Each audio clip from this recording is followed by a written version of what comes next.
किंवा क्रिप्टोकरन्सीमध्ये आपण ब्लॉकचेन हा सगळ्यात पर्वत एक महत्त्वाचा पार्ट असतो. तर ब्लॉकचेन त्या पार्ट सिस्टीम हा कणा तो ब्लॉकचेन असणं गरजेचं आहे.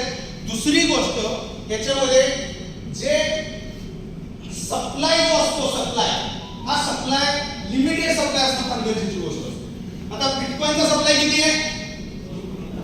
2 कोटी 10 लाख सगळ्यांना माहिती आहे. पण ट्रस्ट बिटकॉइनचा सप्लाय किती आहे?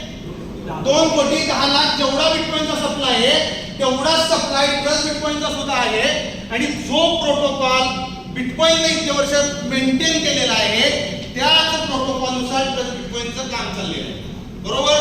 मग याच्यामध्ये सगळ्यात महत्त्वाचं ब्लॉकचेन असणं. तर ट्रस्ट बिटकॉइनची स्वतःची ब्लॉकचेन आहे. डिसेंट्रलाइज असणं गरजेची गोष्ट आहे. आता सेंट्रलाइज आणि डिसेंट्रलाइज अशा 2 पार्ट याच्यामध्ये येतात. सेंट्रलाइज मध्ये काय येतं? ज्याच्यावर कुणाचा तरी कंट्रोल आहे, ज्याच्यावर कोण ना कोणतरी कंट्रोल आहे. जसं गव्हर्नमेंट आपण म्हणतो सेंट्रल गव्हर्नमेंट आहे किंवा ऍडमिन पार्ट आहे, कोण ना कोणतरी तिथे तुम्ही बघता. मग तो कोण ना कोणतरी चालवत असतं त्याला म्हणतात सेंट्रलाइज. आणि डिसेंट्रलाइज म्हणजे काय की डिसेंट्रलाइज मध्ये इथं कुणीही मालक नाही. ज्याच्याकडे कॉइन असेल तो मालक आहे. बरोबर. मग ट्रस्ट बिटकॉइनच्या आधी बिटकॉइन ही कन्सेप्ट अशी होती की जी 100% डिसेंट्रलाइज होते आणि ट्रस्ट बिटकॉइन ही आता सेकंड कन्सेप्ट अशी असणार आहे की 100% डिसेंट्रलाइज असणार आहे. बरोबर.